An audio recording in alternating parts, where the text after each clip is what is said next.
Hi everyone. I wanted to show you one of my favorite feet. I have so much fun just like Mom playing with the different feet that go to the machines and trying to figure out everything you can do with them.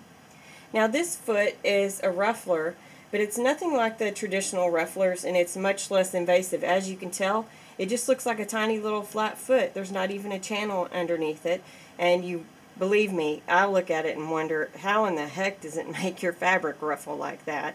But it works fantastic.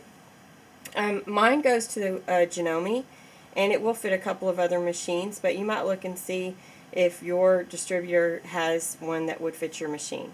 Now, the first thing I did when I was looking for this ruffler was a Quilt As You Go baby quilt. And the difference between this one and a traditional ruffler, traditional rufflers have a tendency to want you to sew. They'll ruffle you on the edge of the fabric down here. And so you're basically going to have a long ruffled edge hanging off, and they work fantastic. The only problem is I really wanted one that would ruffle my fabric and allow me to sew right down the middle of my strips so that I would have a really tight ruffle and it would stand up on both sides. And you can do so many things with this for projects. As you can see on this one, I used some variegated thread, and I just serged both edges to keep them from raveling. And that's what I did on that baby blanket. And I used actually the opposite color of serge thread. Say I had a hot pink fabric, I'd use green, neon green here or whatever, and it just added so much interest to the quilt. You can do so many things, so many tightnesses with this. You can do it tight or loose. This one's quite tight, and this is actually very simple to do with one layer of fabric. Just takes 2 seconds, and I'll show you guys in just a minute. As you can see, I just trimmed my edges. I have pinked them before as well. I've also done folded edges on things and done decorative stitches down the edge, and it's really cute too. On this one, same thing.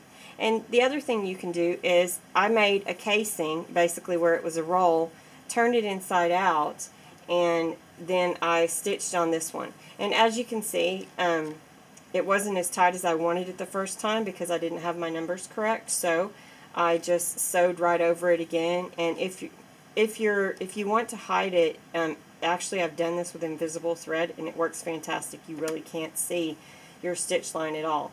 Even when you take this later and you stitch it on again over it onto whatever piece of fabric you've got underneath it.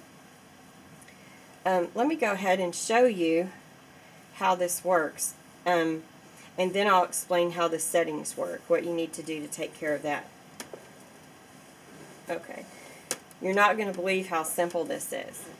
Go ahead, and the first thing you want to do is your presser foot needs to be very loose. You don't want your presser foot tight, because if it's pressing down too hard on the fabric, it won't allow it to ruffle up and gather underneath the foot. And the second thing you need to do is make sure your stitch length is more than 3. I usually use between 4 and 5, and like I said, I really test it out on every piece of fabric because you just don't know. If the fabric's thicker, it takes a little bit different settings to make it work than it does the more effortless, and like quilting cotton that's just one layer. And then of course you want to do a straight stitch on here. So all you do is get your settings ready, put your fabric under there, and here's the trick to it. You put your finger right behind your foot. Don't be afraid, you're not going to get your hand sewed over there, and you want to keep it there. And go ahead and I stitch pretty fast. Just hold it like this and keep holding it. See how it's gathering up? And you can let it go every now and then, or you can hold it not quite so tight back there, and that'll give you also a looser ruffle on the middle of your strip. But right now we're going to go ahead and I'll just whip this one up for you so you can see how well that does. See, you just put your finger back there and keep doing it and let go every so often. Or you can hold it for a really long time. Let's go ahead and get it out from underneath there.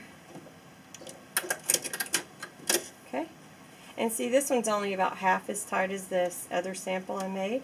And I had it at a 5 stitch length and 0 as my pressure foot. Now on this one, you could probably have done about a 2 on the presser foot, and maybe 4 to 4.5, and it would have been really tight like this one here. And if you really don't like it, the other thing you can do that's super simple and it's easy to clean up is you can just yank it like that. Look how simple that is. It actually pulls the threads all the way out, and you can start over. Done that quite a few times. Anyway, that's one of my fun feet that I love to play with. Oh, here, let me show you what it looks like right quick, because it always amazes me, whoever the engineers are that come up with the different functions. See, it looks like a regular foot on top, and on the bottom it has it sort of pushes the fabric through here, and it's just a flat plate. Okay, I hope you enjoyed it, and maybe you'll want to get one and try it yourself. Have a great day.